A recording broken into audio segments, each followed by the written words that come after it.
Welcome to today's edition of the Author's Corner, brought to you by KNEO 91.7 FM The Word, and I'm Roberta Foster. And today it's my pleasure to welcome Coach Joe Kennedy to Author's Corner. And it's his life that the movie Average Joe is based upon. It's produced by G&D Media Group and distributed by Fathom. And Coach Joe, thank you so much for being with us today. It is always awesome to talk to you guys. So why don't you give us a brief rundown of what the movie is about and how that scenario affected your life? You know, all the times when you hear just the headlines of something, there's a story or you see a tweet or a Facebook post, you don't really see the details of what is really happening, especially in news today. They try to just sell it as big buzz.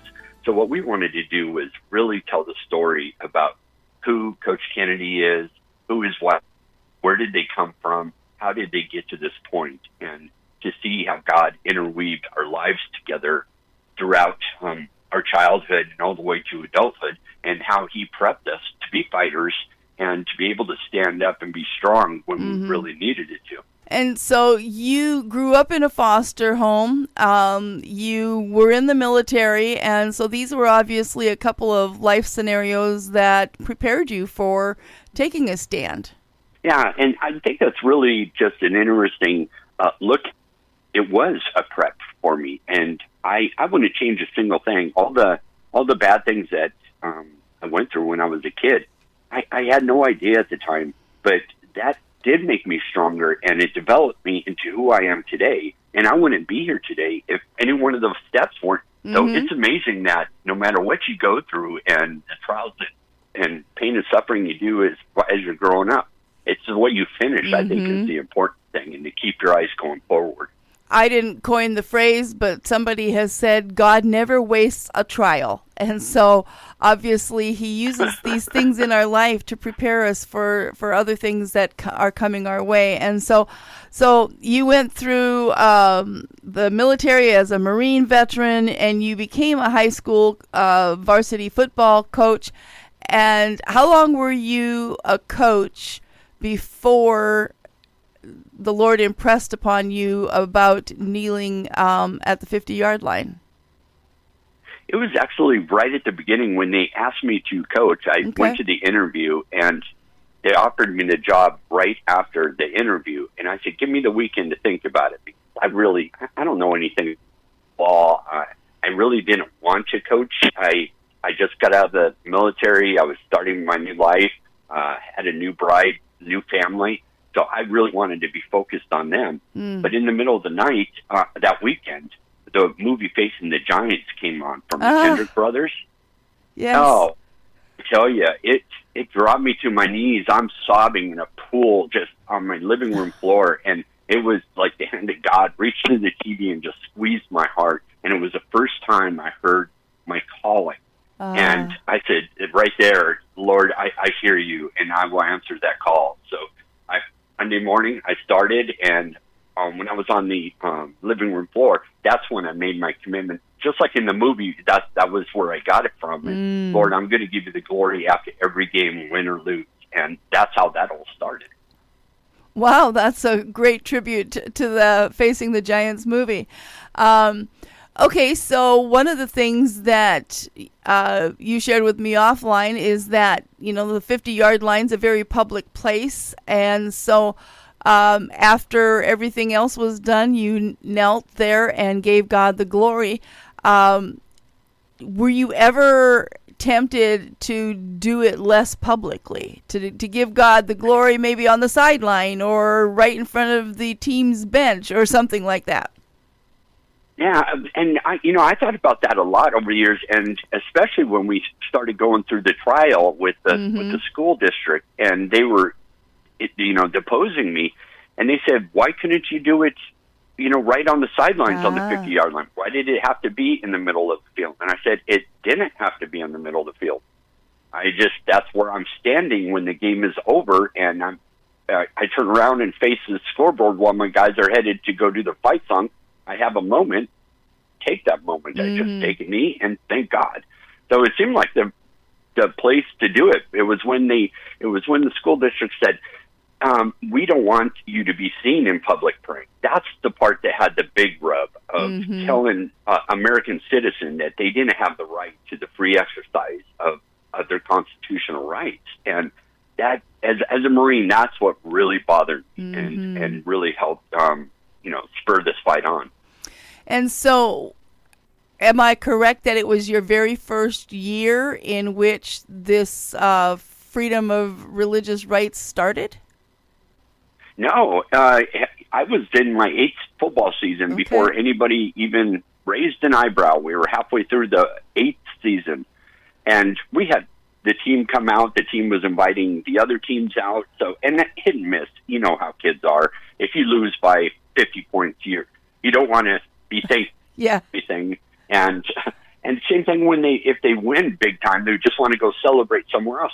But my thing was always, I spent many games just by myself on the 50-yard line. If they came out, great. If they didn't, great. It was never a big deal, and nobody even lifted an eyebrow at it. Well, we're talking right now with Coach Joe Kennedy regarding the movie Average Joe that is released by G&D Media Group, and you're listening to Author's Corner, and I'm Roberta Foster. So why don't you give us a summary of what took place, how the school district came to you, and your decision to go to court over it? The school, we were talking constantly, and after one of the games, another administrator from another school district saw us come together on the 50-yard line, and in a moment of good sportsmanship, and he thought it was awesome. So he felt compelled to call our principal. Now, our principal wanted to make sure we're not doing anything illegal. He started an investigation, but, like anybody else would, I want to know what's going on. And the school district had only one policy, that you cannot nor discourage kids in prayer. And I felt very much along those lines because I didn't care if they came out or not. That was up to them. And it seemed that their lawyers started getting kind of antsy about it. We talked about it with the superintendent, the school board, and they wanted to, well, it would be better if you just stopped praying with the team. That should suffice. And I said, okay, that's unfortunate because that's what the compliment was about. So, I was like, hey, but it's your school, your rules. I'll abide by those. And I never prayed with my team again. I went and prayed by myself after that. It was until they said, well, now people are complaining because they could see you out there in public, so you need to stop doing that. And they gave me the ultimatum between quitting my prayer or quitting coaching. And they were going to put me on administrative leave until I complied with their school district directions. And that's where, as a believer in my walk with the Lord, I didn't know how to deal with that. Do you fight that? Because it would have been really super simple to just give up and say, okay, and go do it somewhere else. But that red-blooded American Marine in my soul said, no. You don't have to hide who you are, especially in today's age where we're counted by diversity, equity, and inclusion. Well, that includes everybody. Diversity is diversity. That means everyone. So equality for everybody is what you're promoting. So I'm taking advantage of that. The First Amendment seems very clear to me. And I thought no American should ever have to look at it where they have to choose between their faith and their job, no matter what their faith is. So I was going to stand up and fight and die on that hill for the First Amendment. Amen. As things got a little tougher and drawn out even longer, the movie shows that your wife may have encouraged you to stop once upon a time. Is that correct? That's a very nice way of putting it. So she was the human resource director for the school district at the time. So you can imagine that she was right in the middle of all of this. Sure. And she was losing friends, and they couldn't talk to her about the case in fear of who knows what on that side. Yeah. And then my lawyer didn't want to include her because they didn't want her to be involved in looking like she's being compromised in any way. So everybody kind of excluded her from everything. And it made it so tough on her job and on the school district, her office especially, because, everything comes through the front office. we fought to the Supreme Court, and then when the first time we went to the Supreme Court, so we lost at the district court and then the Court of Appeals. And when it went to the Supreme Court, they said, no, we're not going to take the case. She assumed everything was over. But the Supreme Court just miraculously said, but you need to go back. And they sent it down to the lower courts to actually hear all the facts of the case and to bring it back to them if it didn't get resolved. Okay. And so that reignited my fire, which Denise thought, man, no, we're done. I can't do this again. We kind of got to the point where she said, you need to choose what's more important, our marriage or this fight. Oh. And that was a terrible position to be in, because this fight was more important, because there would be no marriage. There would be no right. Well, I couldn't be a good husband if I just back down over something like this. I'm supposed to be the spiritual leader of my family. Leadership is by example, not by height. Yes, yes. But she apparently came around. How did it change in her life that she saw the need to stand for the right to worship God? I think that's where the best part of the story is. So we were really at odds. We were about to take a break. She said, I can't do this anymore. I think I'm going to go stay with moms. And I said, no, if anybody goes, it's going to be me. So I grabbed my stuff and I was getting ready to walk out of the house, and she was like, no, don't go. And I said, I can't hurt you anymore.